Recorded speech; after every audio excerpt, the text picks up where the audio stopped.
Say, man, welcome to the Cronkite Show in the history of social media. I want to welcome you to the War Zone. I got my man Donovan Sadiq in the building, the Queen Demetra K, and I am the five-star general. I'm going to start it off by saying the city of Houston is about to start giving out $1,200 of stimulus money. They only got enough to give to 23,000 people in a city that has 4 million. So I'm kind of like, how is that going to work? Well, if you're a friend of a friend, I guess you might end up getting it. But if you're not, then you have to be smart. I'm looking at all these evictions people are facing and different things like that. And, I want to say, I told you so, but, we needed to be smarter when this thing first started because now these folks are not doing anything for you. They leaving you hanging, and it is what it is. Donovan, what's going on, my friend? Of the War Zone. I am Donovan Sadiq. I'm the recovering Democrat. In the news today, your president, Donald Trump, said, as we know, he projects what, is really what he wants to do or what is about him. Today, he said he wants to bring back firing squads, hangings, and mass executions of the people. And you know what? The MAGA people are like, yeah, let's do it. Why not? That's what's going to be happening with Donald Trump. Again, they certified a lot of the elections and stuff. He is mad at Republican governors because they did not throw out the election, and so he can go on and win, which is still mathematically impossible. Again, a lot of people have not seen this man's educational records. Just because your dad is Michael Jordan does not mean you're Michael Jordan. You're just the son of Michael Jordan. Just because your dad's a great businessman doesn't mean you're a great businessman. This man has an IQ of a fifth grader. So we know that, but he's a stable genius. He's a stable genius. So we have that going on nationwide. And as you guys have now noticed, a lot of former commentators and butterbean buck dancers are now having some reservation as they see the Biden administration forming their cabinet. And the cabinet looks like Trump's cabinet. It looks like Bill Clinton's cabinet. It looks like George W. Bush's cabinet. Where's the progression? Where's the diversity? The blacks are being put in subservient positions that really can't do anything. But we had to get Trump out of there. We had to get him out of there. So good going, you guys, that basically threw your vote away for nothing. Demetra? What up? What up? What up? I don't know why I have a lot of energy. I just do. So anyway, hello everybody. It's Tuesday night on the War Zone. I hope you're having a fabulous day and everything like that. Depending on where you are, it's pretty cold. Like it's been cold here in Houston the last couple of days. I might watch you see my ass back to Southern California. I'm just playing. It's cold there too. But anyway, just to kind of piggyback on some of the things that were happening yesterday with Mr. Kelly there in Dallas, Texas at the True Kitchen and Cocktails. So since then, there's been some chatter amongst, probably, as I said on Twitter, some of the people who probably voted for Joe Biden, they want to cancel this man because he cussed off in the restaurant. He cussed at the black ladies, but by now I'm sure you guys have all seen the video where he was, basically telling them no twerking in his restaurant. And for a lot of people who didn't see what he was talking about, if you go on his page, True Kitchen page, he released some videos that actually showed there was one girl that had her hand on the glass, stood up on the man's table or furniture and was twerking, holding on to the glass. And there was another girl who, was just bouncing that ass all over the place in the restaurant. So there's a lot of talk about canceling him. I'm never going to spend no more money there because he cursed. But if you ask me, I think the viral video actually raised his real estate because I have a lot of people who are reaching out to him, including that of Ricky Smiley, who said he was going today to his restaurant. He said, I'm going to spend a lot of money in there. So we'll watch it and see what happens. Well, tonight's topic is something that I've been watching. I mean, all over the country, you've been seeing negative police interactions with regular people. And you've been seeing supposedly frontline soldiers, these activists that are standing out there. But the thing that behooves me is we don't seem like we get no justice. Do we have the right people, standing out there and activating? Are you really out there for the people that have passed away, for the George Floyds, for the Breonna Taylors? Or is it something else that you actually out there for? Are you out there for some side money? Are you out there to possibly use that as a springboard to run for office? Because your focus is, you get the camera footage, you automatically get that. But then after that, we see nothing happen. So it kind of just like, I'm looking at a lot of cases that are going on right now, and I'm seeing how some of these people are moving, but yet I don't see the end result in sight. So, that's was something that was in my brain, and I wanted to bring it to y'all, and let's talk about it. What you think, Don? Well, what I think is they're doing exactly what we expect them to do. Absolutely nothing, because we like the symbolism of us going out there and doing that. We're going to do like our parents. We're going to march because it worked in the 60s. What worked 60 years ago isn't going to work today. Things evolve, things change. Remember when you used to have that brick phone and that pager? Do you still have a pager right now? No, because everybody has smartphones. It evolves. So what our parents did, and some of you people are listening, which would be your grandparents, what they did worked during that time. But see, our grandparents' generation is still in power. If you don't believe me, you just elected a 78-year-old man that is a pre-baby boomer. Okay? They're still in charge. So they're going to sit there and tell you, oh yeah, be patient. Well, how long should we be patient? 2 months? Nope. Just give them a chance. Just be patient. A year? Nope. 4 years? Nope. Just be patient now. Be patient. 200 years. Just be patient. This is what they keep telling us. This is what they keep saying is going to change anything. Let me tell you something as a military person. When we go and invade countries and the people protest us to fight and they don't have guns, they don't have knives, anything, you know what? We're not concerned about them. You know why? They're not a threat. We are not worried. We'll let you protest all day long. Go and protest as long as you ain't fighting us, because we're going to steamroll you regardless. So if that kind of thinking works in the military, don't you think that kind of thinking would work here? It's not working. You can't protest people. People have evolved. They don't give a damn. You can protest them all day long. They don't care. And that's where we're at today. We love the symbolism of it. Our parents said, isn't that great? I marched with King. I shed blood on that Jerry Pettis Bridge. The icon, John Lewis. And that's what we keep getting. And that's what we're used to. Demetra?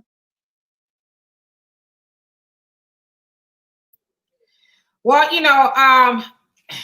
in my opinion, this activist stuff has really become nothing more than a congeniality contest. It's like, I want to be seen on the scene. I want people to know that I'm out there, in the forefront. You take something like Black Lives Matter, right? Black Lives Matter, I guess they're supposed to be doing things for Black people. Well, initially, that's what they were supposed to be doing. But I think they use that as a cover to go actually help everybody else, because if you read a lot of their mission statements, it's, all this diversity stuff, and it's, the LGBTQ, this, that, and the other. And, it's just, it helps everybody else but Black Lives Matter. But they're not actually helping people. I think a lot of activists, they do want to help people. But for whatever reason, depending on how big the organization is, I think a lot of them get bought out or they buy in. I don't know what Black Lives Matters, if they were ever genuine, if you will, because we know that they took a lot of money from Democratic donors like George Soros and the other organization I can never remember off the top of my head.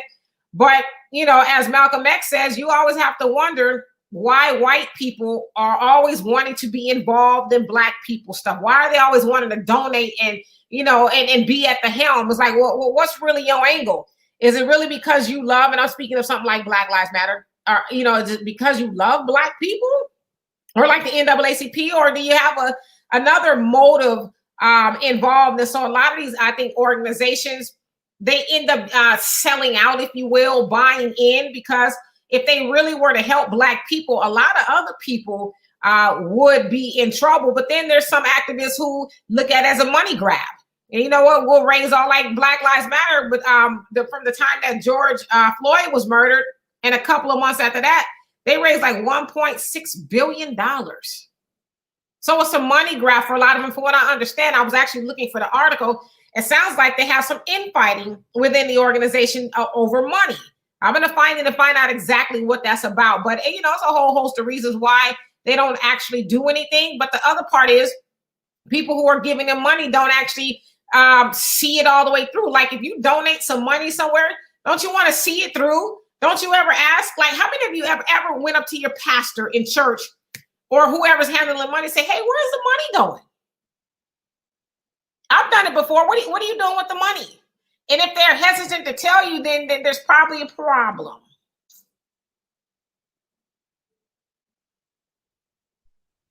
Well, I tell you what, man, the money is a problem.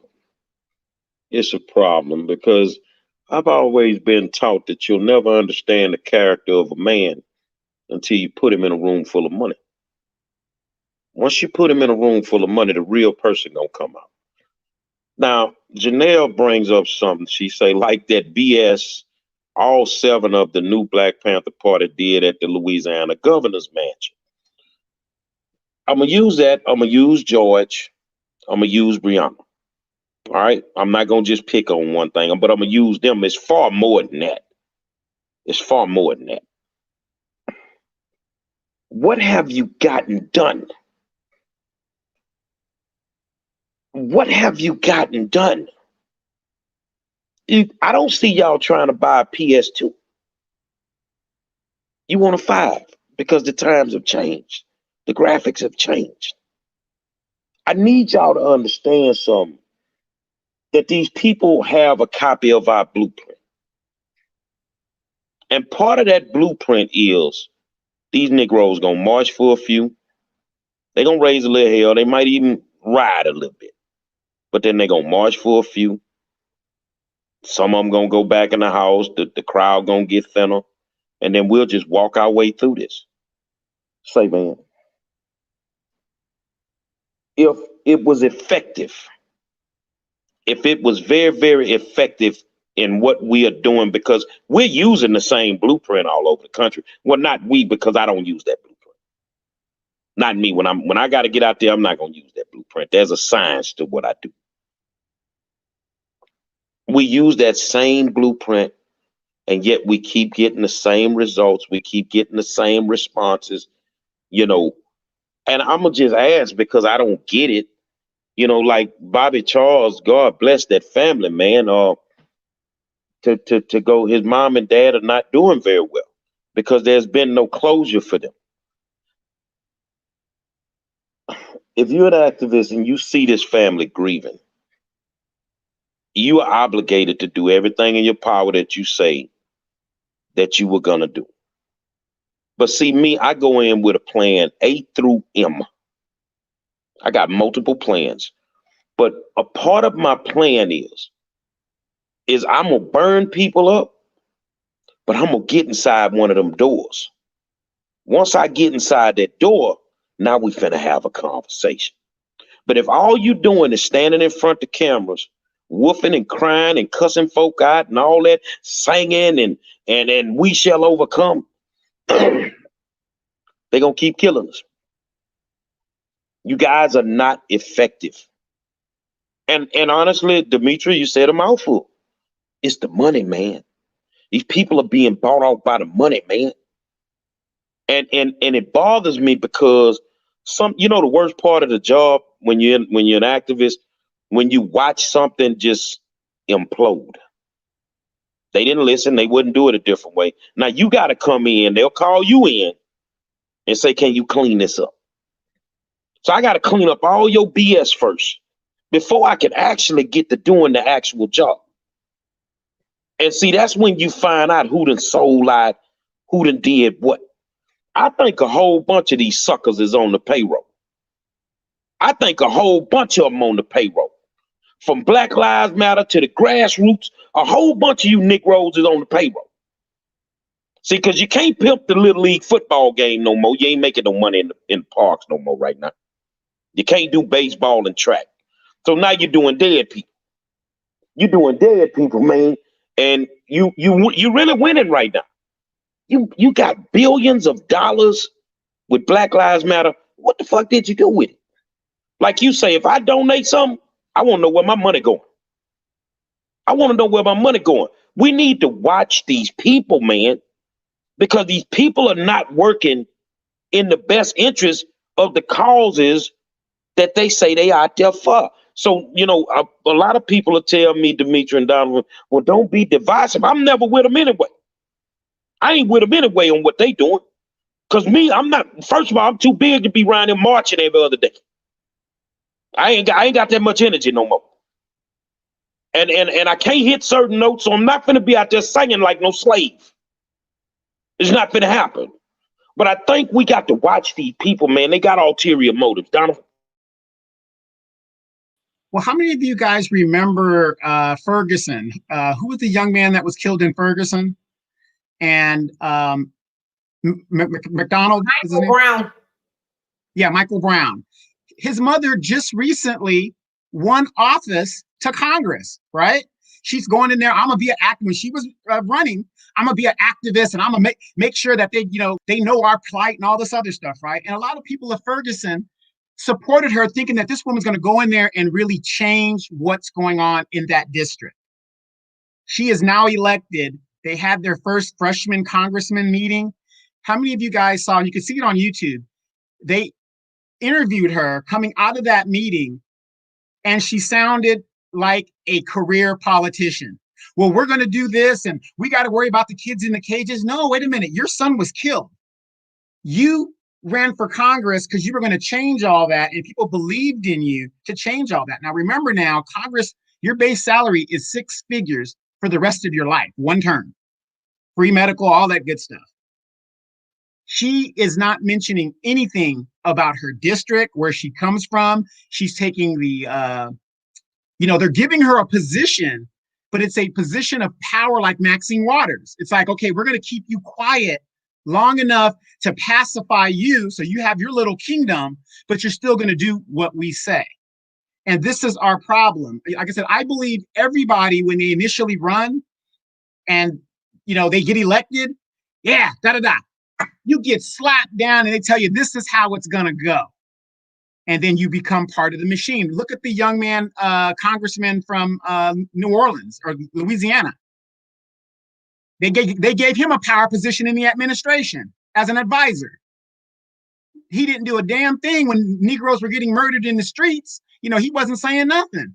But because he kept his position, they're going to reward him. So when you look at some of these people, your Sheila Jackson Lees that have been in there for years, this is the blueprint of how Black people are positioned. And we look at those people and say, oh, look, Sheila Jackson Lee, she got $3 million, got that big old home, got her little crown hair. Woo! I'm in the hood looking like crap. But see, there's one of us at the table. We need to stop going to other people's tables and start making our own tables. And that's just the blueprint. As soon as they get in there, they turn into a different animal. And Trayvon Martin, you name all of these mothers just about whose children were murdered, you don't hear them speaking out about anything. Yeah, they set up foundations, they did this and they did that. But is the foundation doing any change? Absolutely not.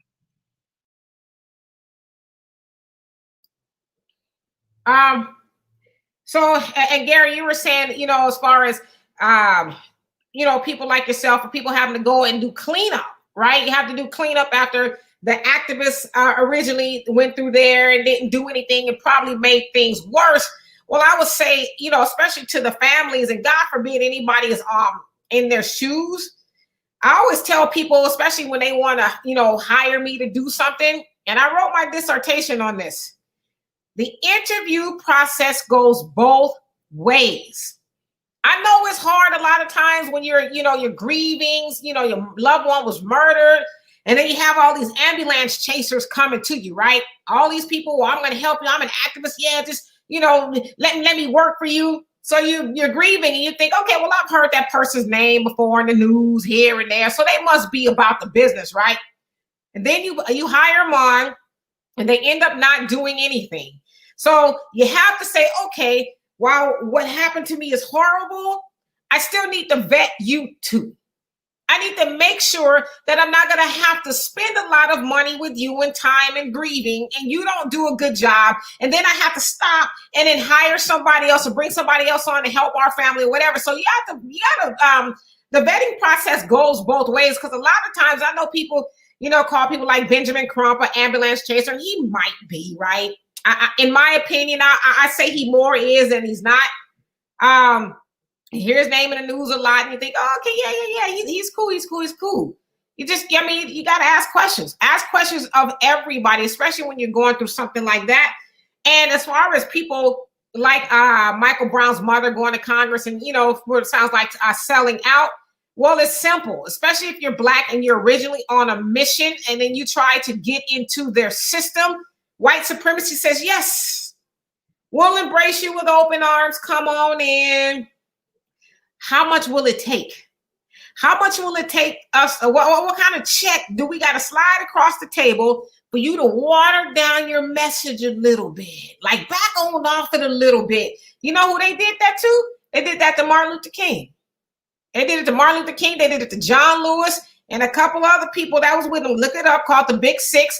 JFK administration wrote them a check all together at the time in 1963, I believe it was, to the tune of $1.5 million. There's a lot of money back there in the 60s. They all split it up and they were told, go and do your civil rights stuff, but don't do it to where it affects us.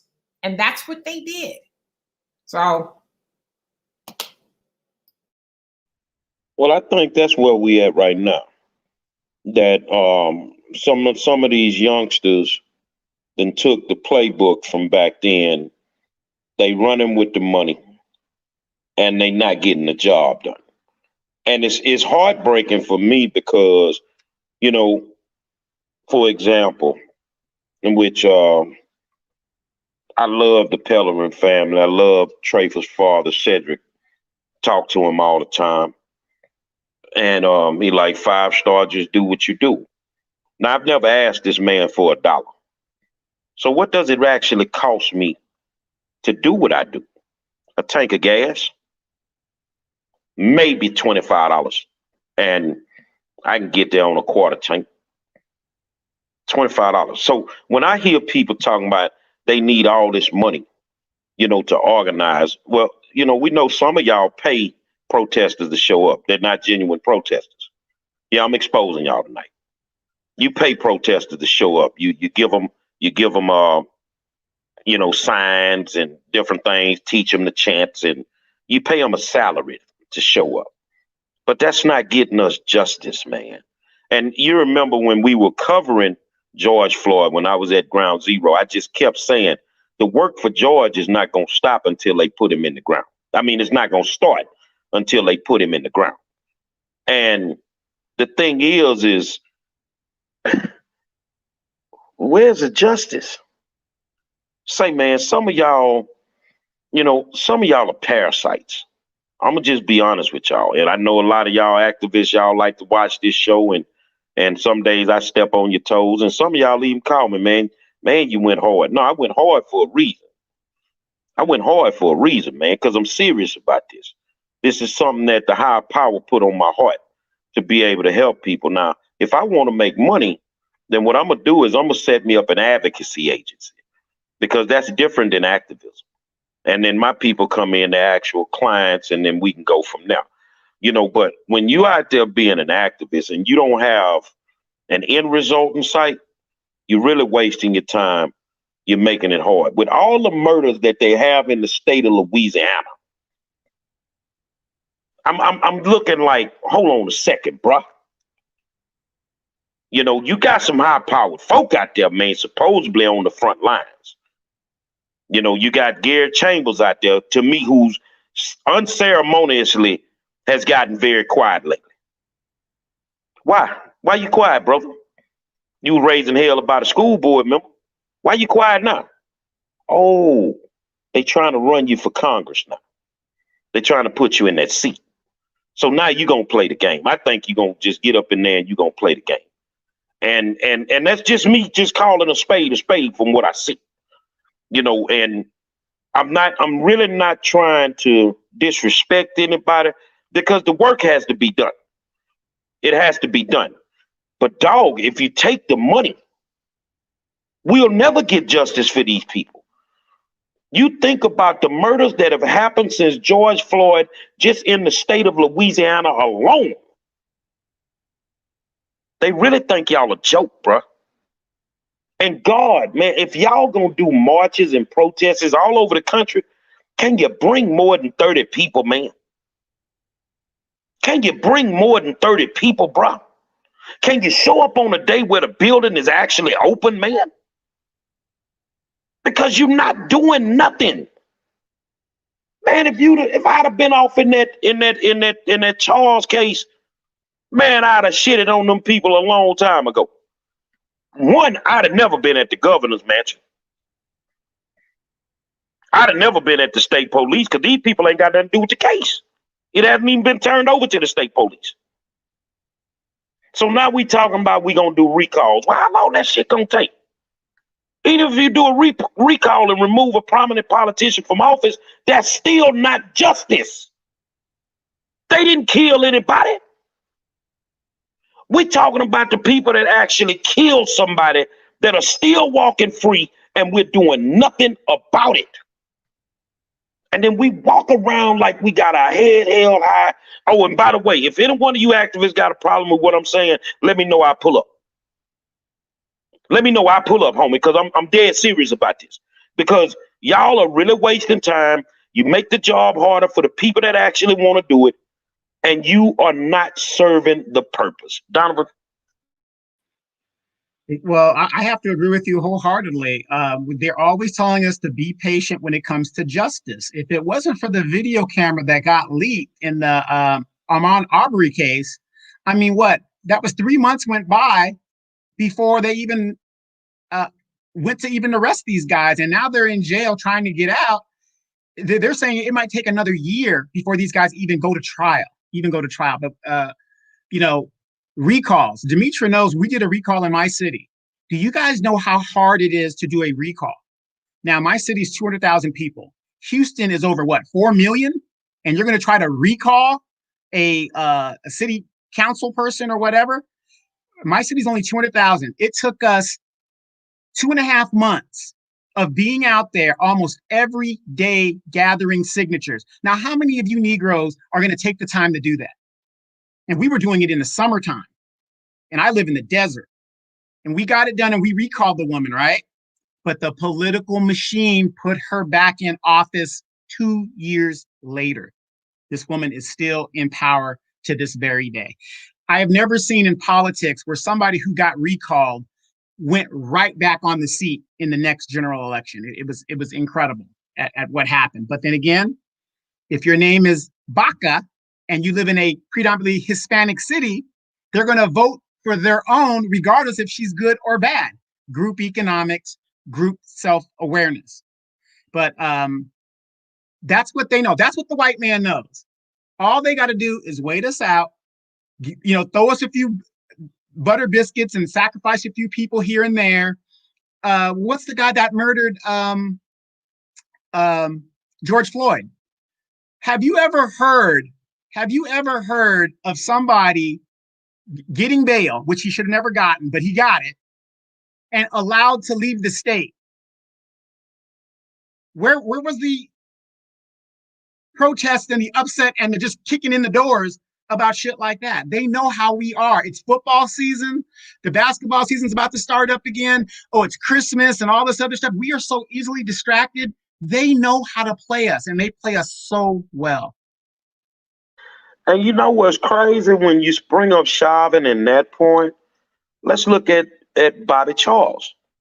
Why ain't no hell being raised for allowing the suspects, you have probable cause, allowing the suspects to move out of town?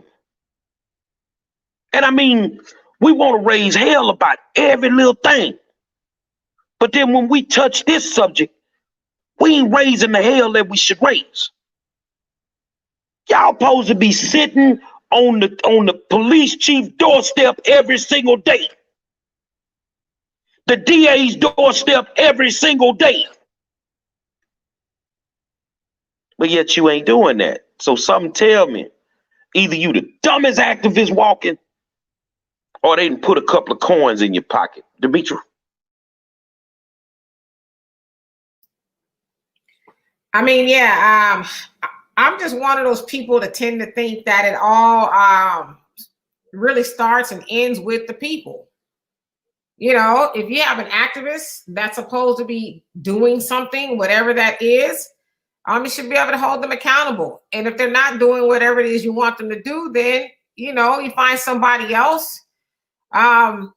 But, you know, not to discredit the NAACP, I don't think they're all bad. I think they do some things, you know. Could you name, well, could you name one thing, please? But look how long. Well, I know on a local level, they do advocate like for children and students, you know, certain things like that. Some of them do. Some of them actually do that. They speak as like, act as like, yeah, like advocates, student advocates and stuff like that. I said some things. I didn't say all things. I have my issues with the NAACP either. But look how long Black folks have allowed them to be the spokes organization for Black people. And it's like, and they would have been in inception since the early 1900s, 1909 or somewhere like that. And it's 2020 and we still seeking justice for colored people in America. I mean, it's like, so one would, you know, especially if you have a membership to the NAACP, I would think you'd be inclined to ask, well, what are we doing? What exactly are we doing? Like the NAACP, no shade to the NAACP, because I know somebody from the NAACP is probably watching. But what are you doing besides having banquets and inviting these, you know, these Congress people there so they can, you know, lie to you and you have a chicken dinner and like what are Black people getting out of that? Are we actually moving the ball? And we're not moving the ball. We are exactly where we were, if not worse, than before the civil rights movement. So what are these organizations and these activists actually doing for Black people? And I'm one of those people. I'll just go out there and say it's a money grab for them. You know how many people, Black people, white people, whoever made money off of the murder of George Floyd under Black Lives Matter? You know how much money came in? You know how like white guilt was at an all-time high and they were just here, oh, I'm so sorry. And where did all that money go? Did Black Lives Matter do anything for Black lives at all? Did they put that money back into the Black neighbor? Like, where is this fucking money? And all the people who gave the Black Lives Matter, did anybody ask, well, hey, you know, can I get like an accounting of what happened to this money? Is there a spreadsheet? Like, you know, I guarantee you their CEOs and their founders are probably living big, large. I guarantee it. But nobody's really asking them questions and holding them accountable, just like we never hold our politicians accountable. In fact, we give them 13 terms.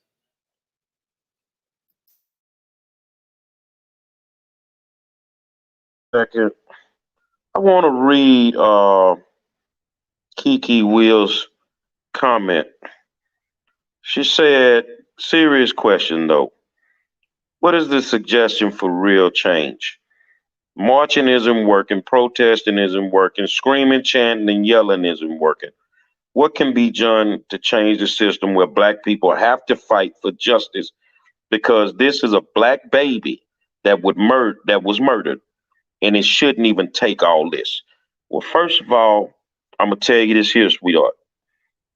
Not only do we have to watch the ones that we know ain't right, we gotta watch the ones that claim that they genuine. And we don't know about them. I'm watching the ones who I know have the ability to stand shoulder to shoulder with folk like me and different people that just won't even come and do it. The first thing we got to get rid of is the fear factor. See me, first of all, I'm gonna give it to you raw. That's the first thing I'm gonna do when I come. It ain't finna be no passive conversation, because violence would be the reason that I was there. So there's no need for me to walk through the door kumbaya. I'm not finna do that. But what I also don't do, I don't alienate everybody. I make sure that when I come through the door, I keep a crack in it.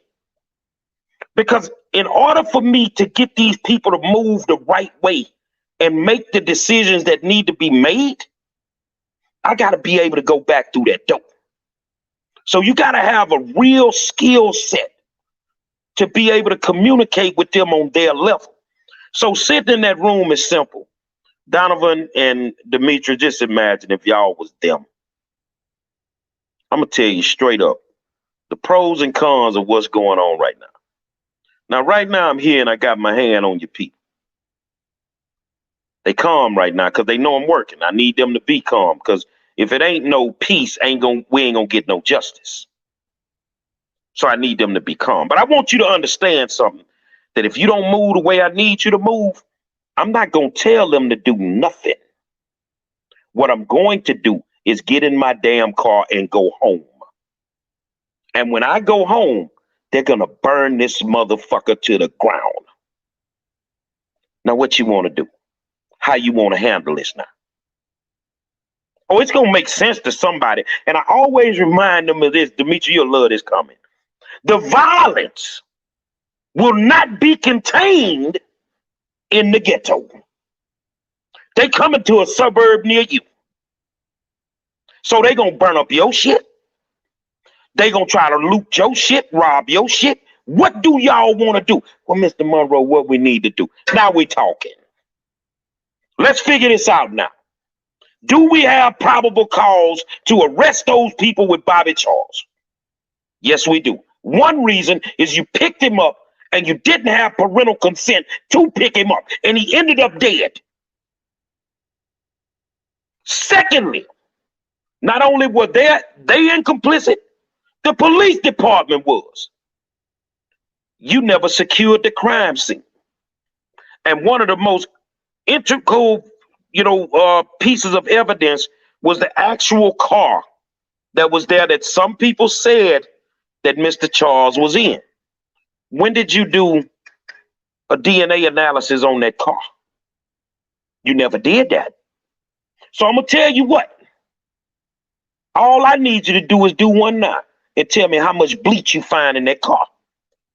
Tell me how much remnants of bleach you find in that car from them trying to clean it.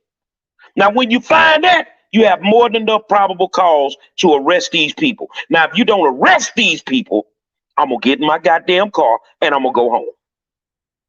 And now they can tear your ass up. I'm not going to tell them to do it. I'm just telling you what's finna come.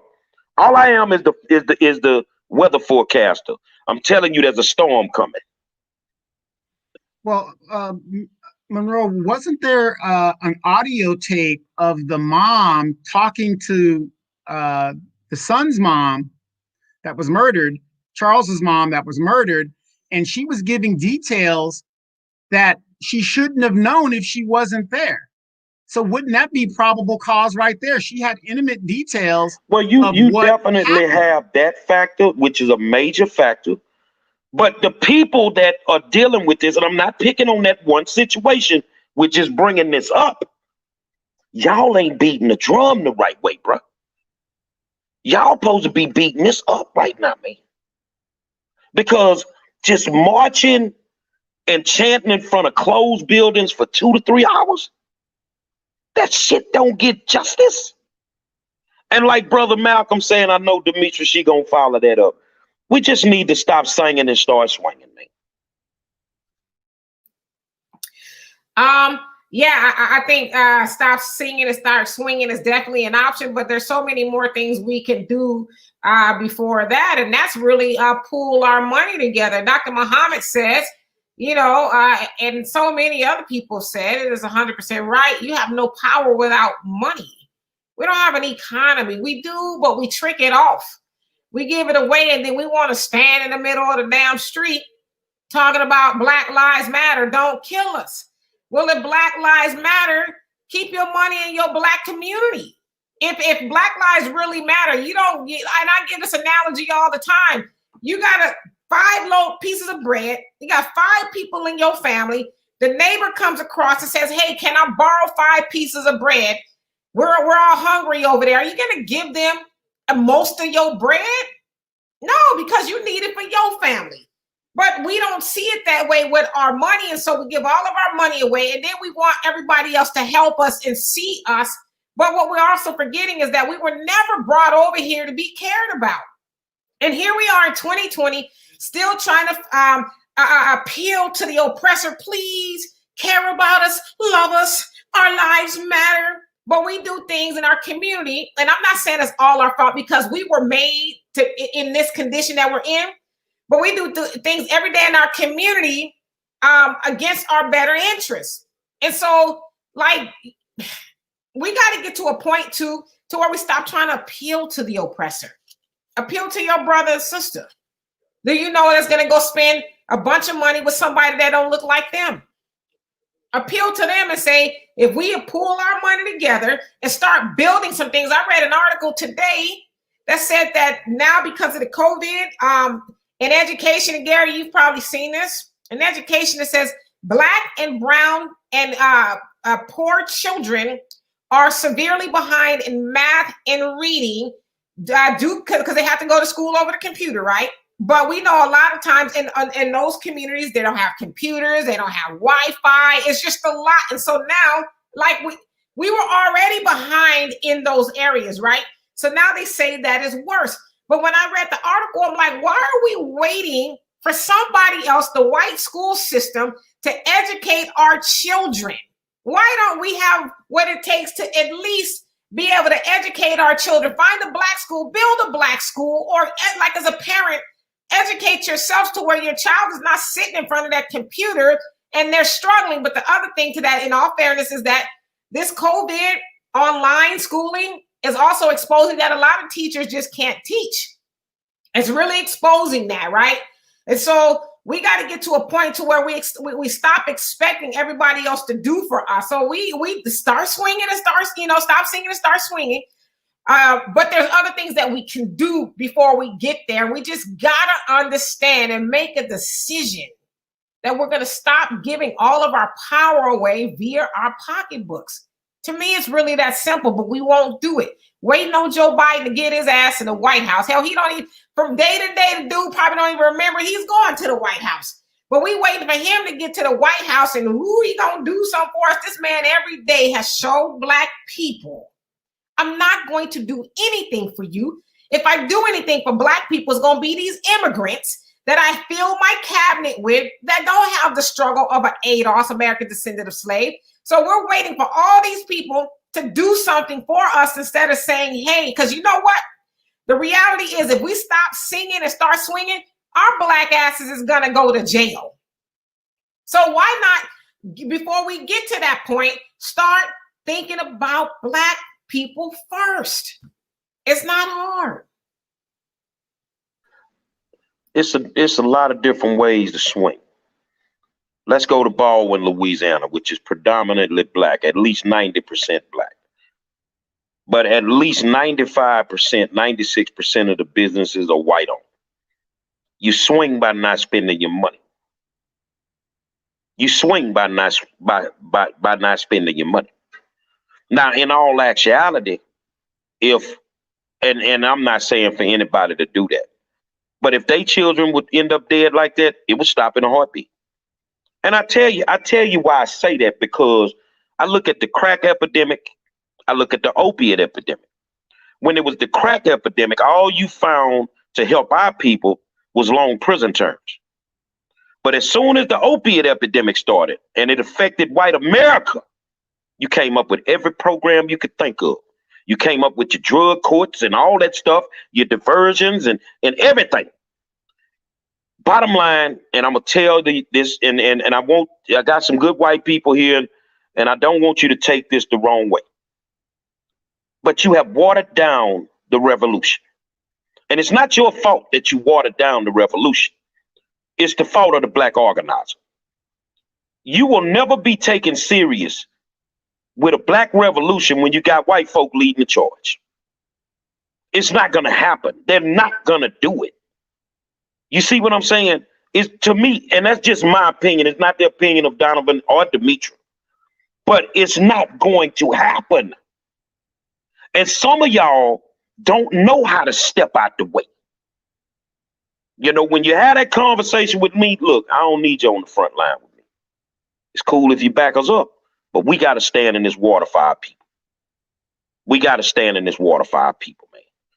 Now, if you want to back us up and help us, yes, it's something you could be doing, but frontlining and all that stuff there, then so be it. No, we can't do that. But these black organizers who at the same time have sold out, they don't see a problem with it. Black Lives Matter to me, the whole organization, when it popped up out of nowhere, and it popped up genuinely, I will say that. But then it got hijacked. It got hijacked. And a lot of these Black Lives Matter people are not doing nothing but raising money so they can run for public office. A lot of these Black Lives Matter people are LGBT community, camouflaging. And then they want to run for public office. Don't put me in a public office if you think I'm going to show up and play your damn game. Because I'm not. You know, right now we got the issue of me in public office. Man, I'm Gary Monroe. I'm not changing. I'm going to get down every day.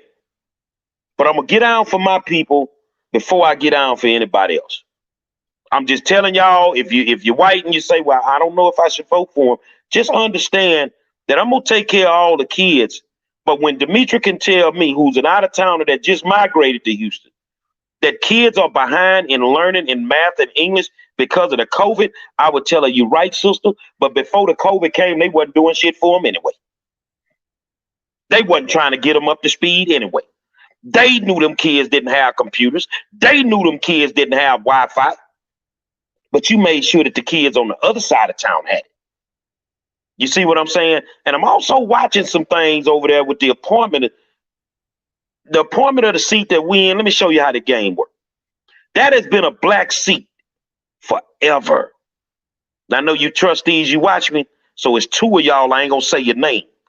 But I know you're trying to slide your little Latino homegirl into that black seat. You finna have some problems. Because if we allow that to happen, you will finish destroying black education. See, the revolution is all over the damn place. It's all over the place. But a brother like Monroe, I can't sell out. I can't sleep at night. I'm up sometime 2-3 days in a row dealing with this stuff, man. Because it's that personal to me. But the revolution has been watered down, my brother and sister. And I think it's so far gone now. Just people got to get in their own. I'm in my own lane. I'm like the Ojeda brothers that sold all that dope over there from Colombia. I'm in my own lane. They ain't fool with Pablo them like that. I'm in my own lane, man. So I'm going to stay in my lane. I'm going to keep working the way that I work. But it's so hard when you see a case like the Bobby Charles case. And the best we can do is show up at the governor's mansion when the motherfucker ain't there. Hell no. But doesn't that say something to how they distract and they flank and all this other stuff? You have so many people doing their own thing. There's no central organization. Now, I'm going to tell you this. I was in the military and I was honored to have gone to the Million Man March. Honorable Louis Farrakhan told all the brothers, meet me in Washington, D.C. And I know there was a lot more stuff going on behind the scenes, but the point is it was centralized to get a message out for 1 million Black men to be in D.C. And I was honored to be one of those 1 million Black men that happened to have been there during that day. And then, as we were told, you take your trash, everything, and get on out of there. Now, you guys, please tell me, how can an organization such as the Nation of Islam, with people that weren't even members, organize something as big as that, and then get the message out and everybody leave peacefully and organized? And yet we have murders going on in certain regions of the United States, and you got the different factions fighting. And like you said, General, nothing is getting done in the way of justice. The parents are taking the paydays, all these distractions. And so from what I know, it can be done if there's a central organized focal point. But the thing is, we've gotten to a point, and that was over 20 something years ago. We've gotten to a point now where, I don't need to do that. We want to do just enough. But here's one thing I do know. With the way we were going, I was doing my podcast last night and I got some numbers and I did some research on this. This revolution that we need to start fighting back and stuff, Monroe, don't worry about it. Because in less than 6 years, when all of the wealth in the Black community is gone out of the community and we ain't got a pot to piss in nor a window to throw it out because Joe Biden said, I need to rebuild the middle class. He ain't talking to us. 70% of Black people, we're not middle class. We're at the poverty level. So that's not us. They are going to leave us out in the cold. Those of us that have homes that aren't paying our rent mortgages at no fault of our own, that's going to be repossessed because you ain't going to have a year's worth of payments to pay. All that's going to be gone in 6 years to a slave. The revolution is going to start because you're going to have no option but to rise up and fight for survival. I kind of see it a little bit differently as far as the centralized organizations. I think that's probably part of the problem. A lot of these organizations are too centralized. They actually need to be more decentralized, and that it goes to the people instead of one, a group of people at the top. Because right now, that's kind of how our politics work. It's supposed to be decentralized, where it goes up from the people and to the top and all of that. But decentralized means that the politicians have an autonomy over everything. I mean, look at the way Congress is working now. We, the decentralized people, are supposed to, we sent them to Congress to do something, and now they're in Congress playing God with people's livelihood. Now they're arguing about, okay, well, instead of the 2.2 trillion, how about 908 billion? Where the hell you get that number from? Right? So all these pretty much millionaires are up there at the top, the centralized portion of it, playing games with the people on the bottom. So if the people would act more of a decentralized organization, if you will, I think things will get done a lot better and a lot faster. And as far as the computers, Gary, so yeah, there's a lot of places in our neighborhoods that don't have computers, but I'm telling you, as God is my witness, my sister is a teacher, and do you know, she says the school was getting calls right when this thing happened from pawn shops saying that parents are trying to sell the students computers that they get from the school to try to do their schoolwork. So it's like, we can't complain. I know that's not like the norm. I hope it's not. Hey, crack is something. But we can't complain about, our children being in this situation and we at the pawn shop, right? And the other thing that you said, Gary, as far as them trying to put a Hispanic lady in that seat, I'm not speaking this out there, but they'll be successful unless people who agree with you and our people get behind you, because you know what they do?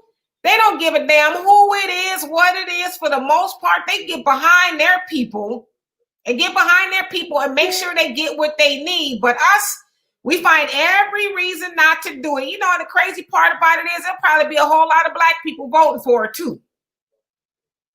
And that's really sick. It's not even sad, it's just sick.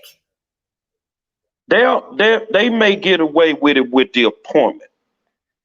But when it's time to vote, I'm going to tell y'all going to be laughing. We still going to be cool. I'm going to dog walk anybody that gets in that race. By the time I am done, if you don't vote for me, you're going to vote for garbage. And I'm going to make it plainly understood why they are garbage. It is what it is. You know, and I totally agree with you on everything that you just said, my sister. You know, the sad part is we have control of our own destiny. We have control of it. But yet we will not do what needs to be done. Do you realistically think that I wake up every morning wanting to fight these people the way that I fight them? Hold on, Donovan. You're damn right. I wake up every single morning wanting to put my foot in your behind sideways. For one reason. You think you're going to do this with my eyes open? And I'm not going to say nothing? Man, you got life messed up. So yeah, like you say, Donovan, they've asked you to be quiet. Say, bro, they come to me twice. 300,000 both times. And one time I'm doing so bad, but it wasn't even a second thought, man. I don't want that money, bro. I'd rather work for the people, man, make crumbs before I take that money from y'all and sell my soul, man. No, I ain't finna do it.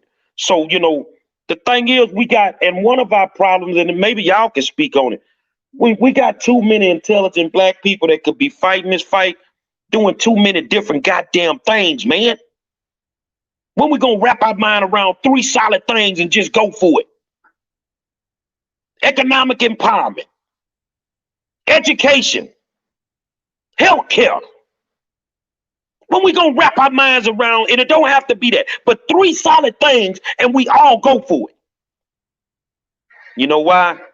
Because I think some of y'all really plexing. Dimitri, welcome to the land of the trio. We talk a different way.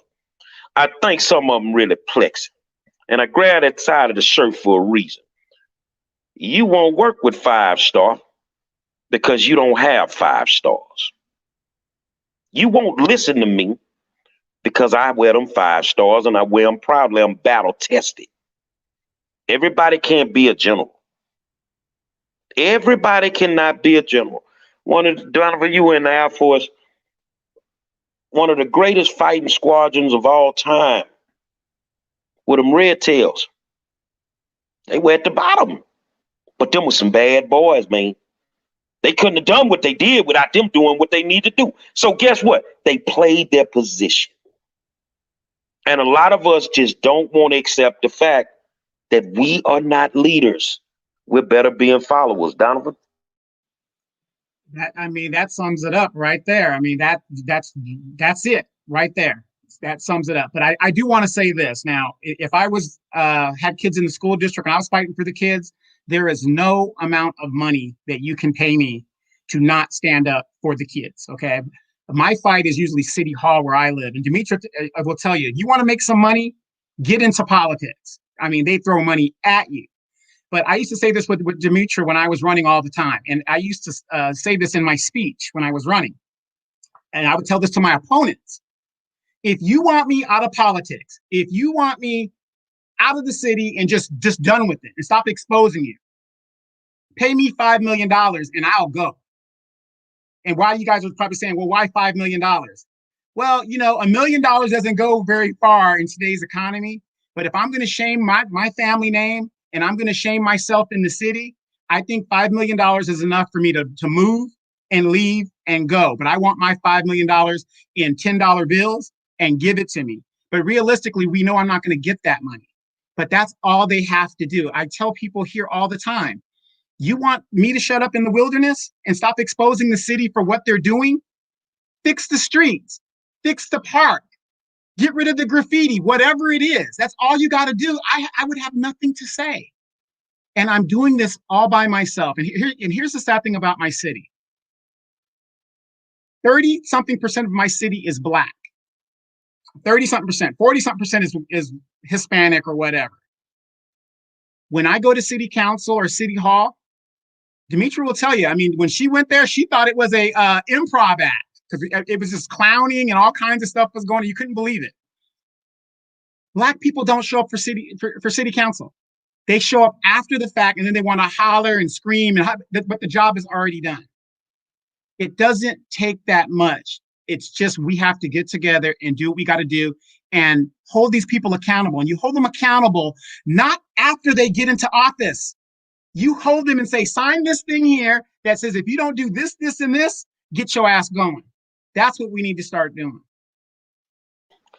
Now, Carlos Johnson says, General only have 4 stars. That's what I was told. Well, let's see if we can get that 5th one right now.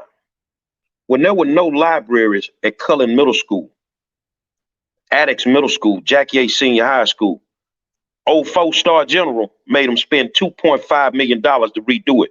You can't expect a kid to read right. You can't expect a kid to read if he doesn't have a room to go into that has all the reading materials that he needs to have.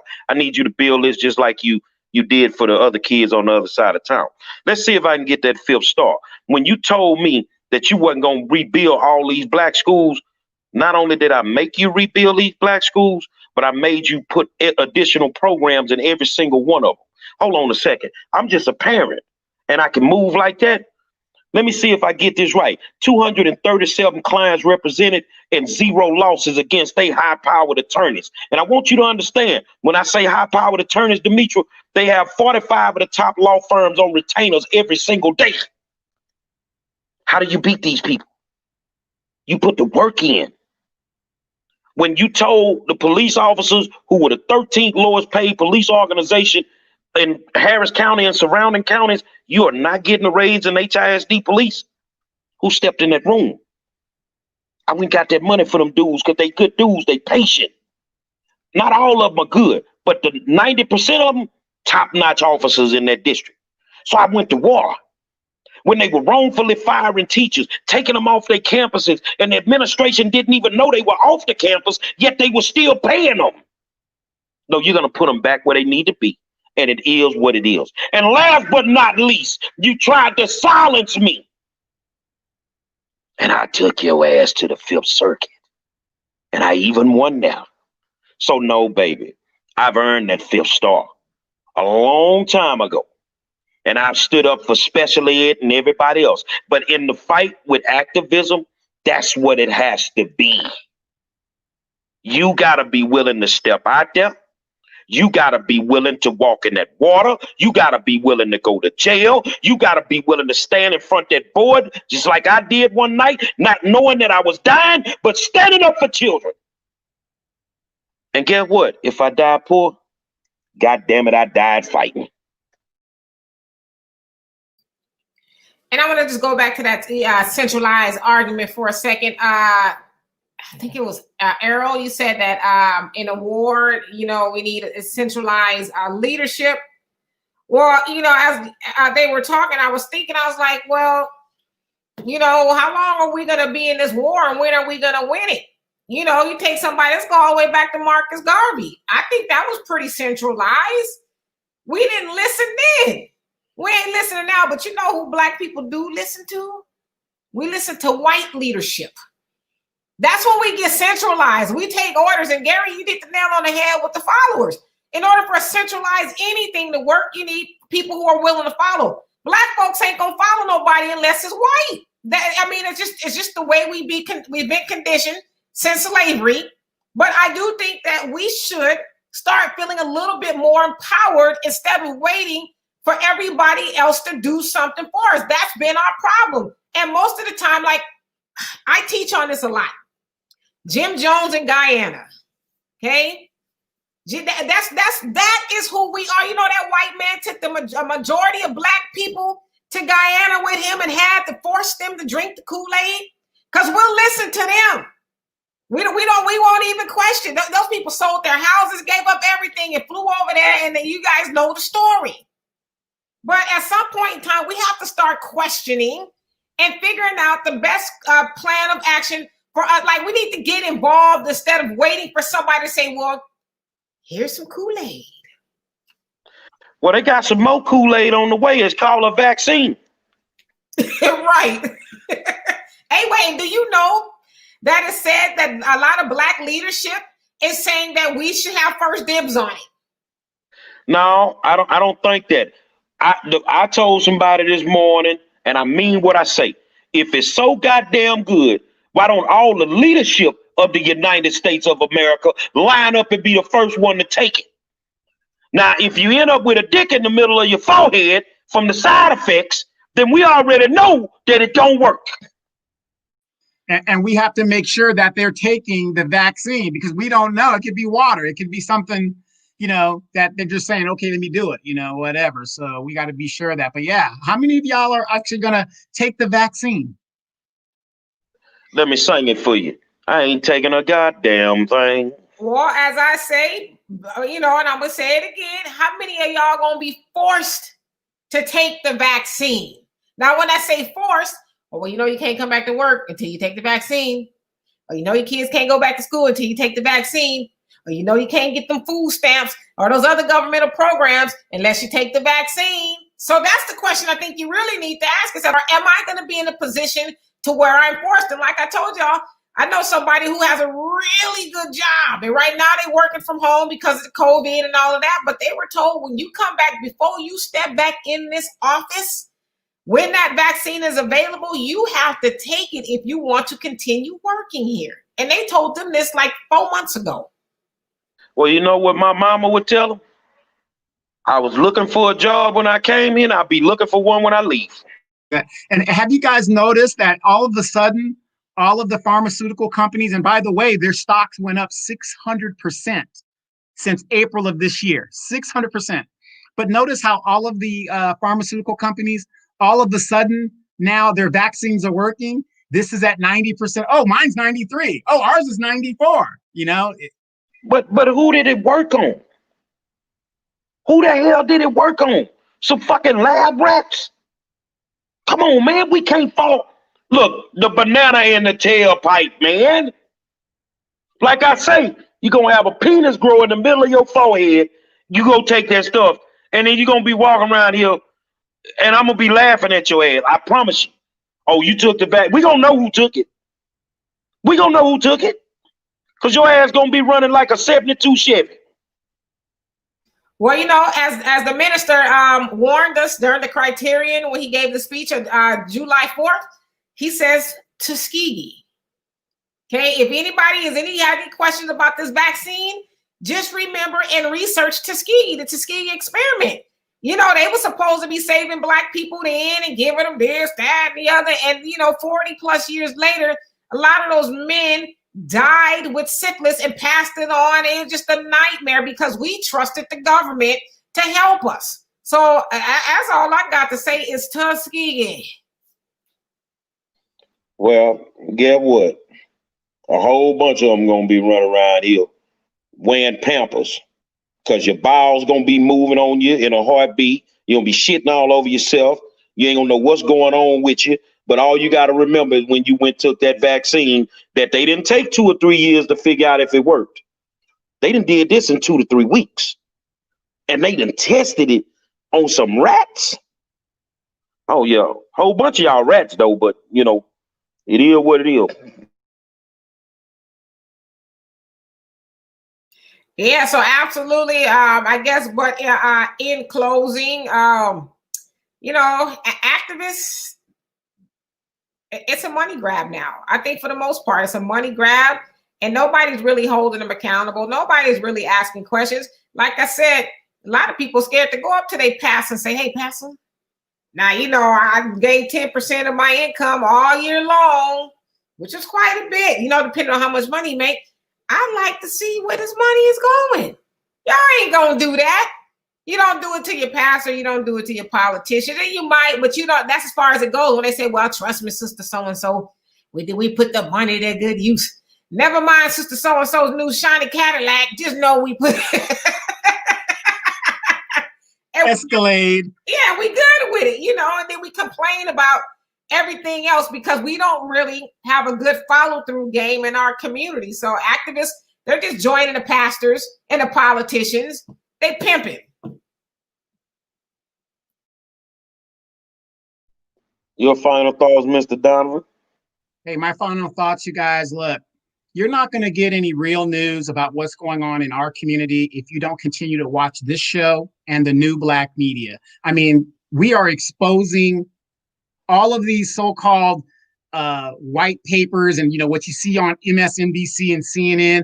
They're not covering stories about young Black girls being abducted, young Black kids being murdered in the streets at the local level. So I'm going to infringe upon you guys to continue to support your new Black media, the War Zone, and other Black media outlets like this, because a lot of you guys, we wouldn't be hearing your stories. I'm in California. I'm hearing about stories in Louisiana, Texas, Georgia, and Florida.